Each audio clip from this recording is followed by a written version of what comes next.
ఆంధ్రప్రదేశ్లో అధికార పార్టీకి అనుకూలంగా వ్యవహరిస్తున్నటువంటి 6 ఐపీఎస్లు అలాగే 3 ఐఏఎస్ల మీద కేంద్ర ఎన్నికల సంఘం ఇప్పటికే వేటు వేసినటువంటి నేపథ్యంలో డీజీపీ అలాగే సిఎస్ గారి మీద కూడా కేంద్ర ఎన్నికల సంఘం వేటు వేయబోతోంది అంటూ ఒక వార్త ఇప్పుడు సోషల్ మీడియా వేదికగా చక్కర్లు కొడుతున్నటువంటి నేపథ్యంలో సిఎస్ అలాగే డీజీపీలలో మొదటిగా ఎవరి మీద వేటు పడే అవకాశం ఉంది అనే అంశానికి సంబంధించి మనతో మాట్లాడేందుకు ప్రముఖ సీనియర్ జర్నలిస్ట్ దుర్గా వడ్లమాని గారు మనతో ఉన్నారు. మేడంతో మాట్లాడదాం. దుర్గా గారు నమస్తే అండి. నమస్తే. ఆంధ్రప్రదేశ్లో అధికార పార్టీకి అనుకూలంగా వ్యవహరిస్తున్నటువంటి ఐపీఎస్లు ఐఏఎస్ల మీద ఇప్పటికే కేంద్ర ఎన్నికల సంఘం వేటు వేసింది. మరికొంతమంది మీద కూడా కేంద్ర ఎన్నికల సంఘం వేటు వేయబోతోంది. అందులో డీజీపీ గారు అలాగే సిఎస్ గారు కూడా ఉన్నారు అంటూ ఒక వార్త ఇప్పుడు సోషల్ మీడియా వేదికగా చక్కర్లు కొడుతున్నటువంటి నేపథ్యంలో అసలు డీజీపీ గారు కానీ సిఎస్లో ఇద్దరిలో ఎవరి మీద మొదటి వేటు పడే అవకాశం ఉంది అంటే ఏం చెప్తారు మేడం? యాక్చువల్గా అయితే నిన్నటి నుంచి మనం చెప్పుకుంటున్నాం ఇద్దరిని తీసేయాలని, అందులో సందేహం లేదు. ఇప్పుడు ఎవరి ముందు ఎవరు వెనకాల అనేది ఏమీ లేదు. కాకపోతే ఏంటంటే ఇప్పుడు ఫస్ట్ సిఎస్ మీద పడే అవకాశం ఉంది. ఎందుకంటే ఇప్పుడు పింఛన్ల పంపిణీ గురించి ప్రభుత్వ మార్గదర్శకాలు ఉన్నాయి. దాని ప్రకారం వాళ్ళు వెళ్ళటం లేదు. మనం నిన్న కూడా చెప్పుకున్నాం, ఇది ఒక్క రోజులో చేసే పని. ఇవాళ వాళ్ళందరినీ రమ్మంటున్నారు గ్రామ సచివాలయాలకి. వాళ్ళని ఏం చేస్తున్నారు, మీరు పెద్దవాళ్ళకి ఫోన్లు చేసి మీరు పింఛన్ కోసం రండి అని చెప్తున్నారు. ప్రభుత్వ మార్గదర్శకాలు ఏమున్నాయి, ఉద్యోగులే ఇంటికి వెళ్ళి ముసలి వాళ్ళకి, లేవలేని వాళ్ళకి, నడవలేని వాళ్ళకి ఇవ్వాలి అని. అది వాళ్ళు పాటించకుండా ఇట్లా మోసుకొని వచ్చి ఎండలో అండి, మంచి ఎండలో, అసలే వేసంకాలం ఈసారి ఏమైందంటే వేసంకాలం చాలా ఎక్కువగా ఉంది, ఎండలు తీవ్రత ఎక్కువ ఉంది. ఈ తీవ్రతలో వాళ్ళు అసలు మంచినీళ్ళు కూడా లేవు, అక్కడ కనీస అవసరాలు కూడా లేవు. వాళ్ళని ఒక ఆటోలోనో, నిజంగా నువ్వు అంత తీసుకురాదలుచుకుంటే వాళ్ళని ఒక ఆటోలో రమ్మనాలి. వాళ్ళు పెట్టుకోలేని పరిస్థితిలో ఉంటే ప్రభుత్వం పెట్టచ్చు, తప్పులేదు. లేదా ఆఫీసర్లు జేబులోంచి పెట్టమనండి. ఉత్తప్పుడు మీరు ఓట్లకు పంచుతారు కదా నోట్లు, ఇక్కడ పంచండి. ఇక్కడ అలాంటి వాళ్ళని మీరు ఒక వెహికల్ పెట్టి, ఒక ప్రభుత్వ వాహనం పెట్టి ఒక 30 మంది 40 మందిని తీసుకురాలేరండి? అది పెద్ద విషయం కాదు కదా.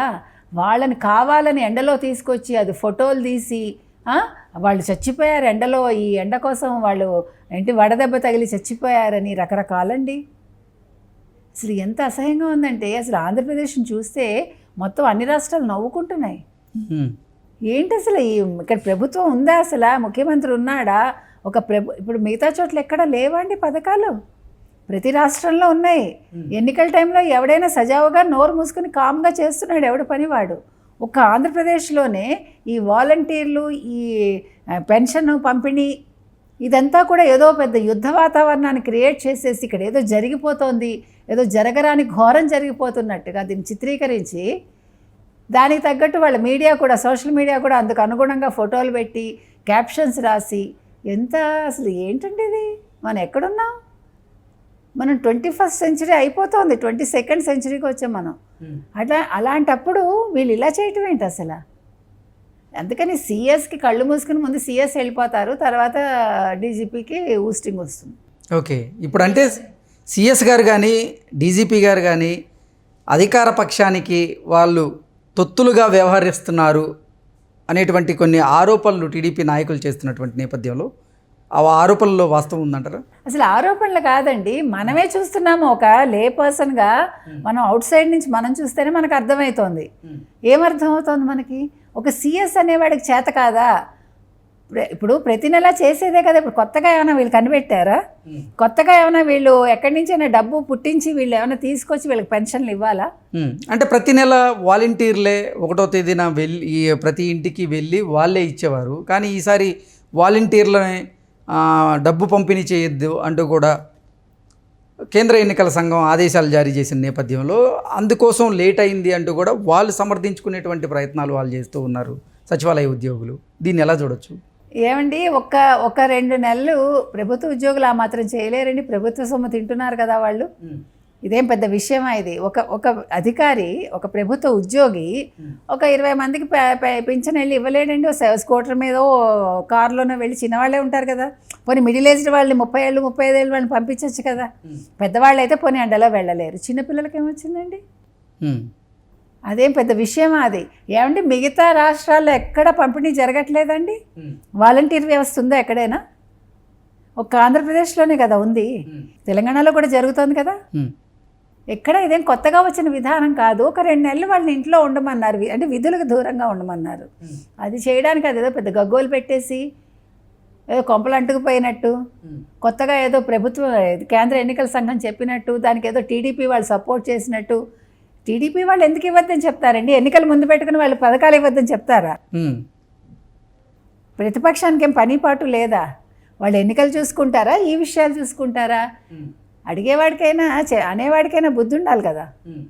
అసలు వాలంటీర్ల మీద కేంద్ర ఎన్నికల సంఘానికి కంప్లైంట్ ఇచ్చింది సిటిజన్స్ ఫర్ డెమోక్రసీ సంబంధించినటువంటి ఒక సంస్థ కంప్లైంట్ ఇచ్చింది. ఆ కంప్లైంట్ మీద కేంద్ర ఎన్నికల సంఘం ఈ నిర్ణయం తీసుకుంది. అసలు దీనికి విపక్షాలకి సంబంధం ఏంటి? ఏ రకంగానూ లేదండి. ఇప్పుడు మీరు సిటిజన్ ఫర్ డెమోక్రసీ కదా సంస్థ, ఆ సంస్థలో ఉన్న వాళ్ళు ఎవరండి? నిమ్మగడ్డ రమేష్ కుమార్ గారు, ఆయన సుబ్రహ్మణ్యం గారు, ఎల్వి సుబ్రహ్మణ్యం, వీళ్ళందరూ ఉన్నారు కదా. ఇంతకుముందు వీళ్ళందరూ ఎక్కడ పనిచేశారండి? వైఎస్ జగన్మోహన్ రెడ్డి దగ్గర పనిచేసిన ఆయనే కదా ఈయన. ఈ ఐవైఆర్ కృష్ణారావు గారు కానీ, ఈ సుబ్రహ్మణ్యం, ఎల్వి సుబ్రహ్మణ్యం గారు, ఐవైఆర్ కృష్ణారావు గారు, నిమ్మగడ్డ రమేష్ గారు, సారీ, ముగ్గురు కూడా బాధితులే. యాక్చువల్గా నిమ్మగడ్డ రమేష్ గారు అయితే ఆయన వేరనుకోండి, వీళ్ళిద్దరూ జగన్మోహన్ రెడ్డి దగ్గర చాలా ప్రీతికరంగా ముందు ఉండి ఆయన పిలిస్తే వెళ్ళి పనిచేసి తర్వాత ఆయన చేత బయటికి నెట్టబడి చాలా అవమానకరంగా ఇంటికి వచ్చిన వాళ్ళు వీళ్ళు, అవునా కదా? కాబట్టి వాళ్ళే చేస్తున్నారు ఇది. వాళ్ళు చేశారు అంటే వాళ్ళకి తెలుసు అక్కడ ఏం జరుగుతోందో. వాళ్ళు లోపలుండి వచ్చిన వ్యక్తులు, వాళ్ళు ఊరికే వెళ్ళరు కదండి. ఇప్పుడు ఊరికే పిటిషన్ వేయరు కదా, వాళ్ళ బాధితులు. కాబట్టి ఇప్పుడు ఏం జరుగుతోంది అంటే ఈ పెన్షన్ల పంపకాలలో ఎందుకు ఇంత జాప్యం జరుగుతోంది వాళ్ళకి తెలుసు. కాబట్టి ఈ వాలంటీర్ వ్యవస్థ గురించి వాళ్ళకి తెలుసు. కాబట్టి వాళ్ళు కార్యకర్తలు వాలంటీర్లు కాదు అనేది వాళ్ళకి అవగాహన ఉంది. కాబట్టి వాళ్ళు వెళ్ళి పిటిషన్ వేశారు. అది కేంద్ర ఎన్నికల సంఘం అన్ని పరిశీలించాకే కదండి చేస్తుంది. వాళ్ళు ఊరికే అట్లా నిర్ణయాలు తీసుకోరుగా. వాళ్ళకి ఎల్వి సుబ్రహ్మణ్యం గారు అయితే ఏముంది, నిమ్మగడ్డ రమేష్ అయితే ఉంది, మరో ఎక్స్ అయితే ఏముంది, వాళ్ళకి పిటిషన్ ఒకటే ముఖ్యం. అందులో వాస్తవాలు ఎంత, వాస్తవ దూరాలు ఎంత అని చూస్తారు కదా. చూశాక వాళ్ళు నిర్ణయం తీసుకుని ప్రభుత్వాన్ని ఆదేశించారు. అది సీఎస్ బాధ్యత. అది అతని ఉద్యోగమే, అది అతను చెయ్యాలి. అతను సరిగా చేయలేదు. చేయకుండా దాన్ని వాళ్ళు ఇప్పుడు వైసీపీ ఎలా గెలవాలి ఎన్నికల్లో అనే దానికి దీన్ని ఒక అస్త్రంగా వాడుకోవాలని వాళ్ళు చూస్తున్నారు. ఫోటోలు పెట్టి ఇది పెట్టి ఎండలో మండుటెండలో అంటున్నాను. అంటే సిఎస్ గారు కావాలనే వైఎస్ఆర్సీపీకి అనుకూలంగా వ్యవహరించాలనే ఇటువంటి నిర్ణయం, ఇటువంటి అంటే పింఛన్లు విషయంలో జాప్యం చేస్తున్నారు అనుకోవచ్చా? లేకపోతే గందరగోళం నెలకొనేలాగా ఆయనే కావాలని చేశారని భావించవచ్చా? అంటే ఏం చెప్తారు? అది ఒక రకం, అదొక పక్క ఉంది. అదొకటి, నిధులు లేకపోవడం ఒకటి, నిధుల కొరత ఒకటి, ఈ రెండు. ఓకే. ఇప్పుడు జవహర్ రెడ్డి గారు వైసీపీకి అనుకూలంగా ఉన్నారని మొదటి నుంచి మనకు తెలుస్తోంది. అయితే వీళ్ళందరూ ఎలాగంటే అధికారాంతంలో చూడాలి వీళ్ళందరూ. నేను ఇప్పుడు బాగానే ఉంటుంది. ఇప్పుడు ఈ ప్రభుత్వం వెళ్ళిపోయింది అనుకోండి, రేపొద్దున ఇరుక్కునేది ఈ ఐఏఎస్లు ఐపీఎస్ లేదు. వాళ్ళకి అర్థం కావట్లేదా? అంటే ఆ పదవిలో ఉన్నప్పుడు ఏమైనా కళ్ళు మూసుకుపోతాయేమో ప్రతి మనిషికి, అంతే కదా. ఆ పదవి అనేది వాళ్ళు మన ఏదో బాగా చూసేస్తున్నారు, ప్రభుత్వం మనం అంటే చాలా ప్రేమగా ఉంది. ప్రభుత్వం ప్రేమ ఎంతసేపు ఉంటుందండి? అంటే అధికార పక్షాన్ని ప్రేమ ఎంతసేపు ఉంటుంది? వాడు అవసరం ఉన్నంత వరకు, అవసరం తీరాక నువ్వైనా ఒకటి ఇంకోడైనా ఒకటే వాడికి. అది వీళ్ళకి అర్థం కావట్లా. ఇప్పుడు అది అర్థమైంది ఎవరికి? ఎల్వి సుబ్రహ్మణ్యం గారికి, ఐవైఆర్ కృష్ణారావుకిను. ఇంకా వీళ్ళు ఆ స్టేజ్కి రాలేదు. నెక్స్ట్ వీళ్ళు కూడా ఆ స్టేజ్కి వస్తారు. అప్పటికి అన్నీ అయిపోతాయి, అంతే. Okay madam, thank you so much.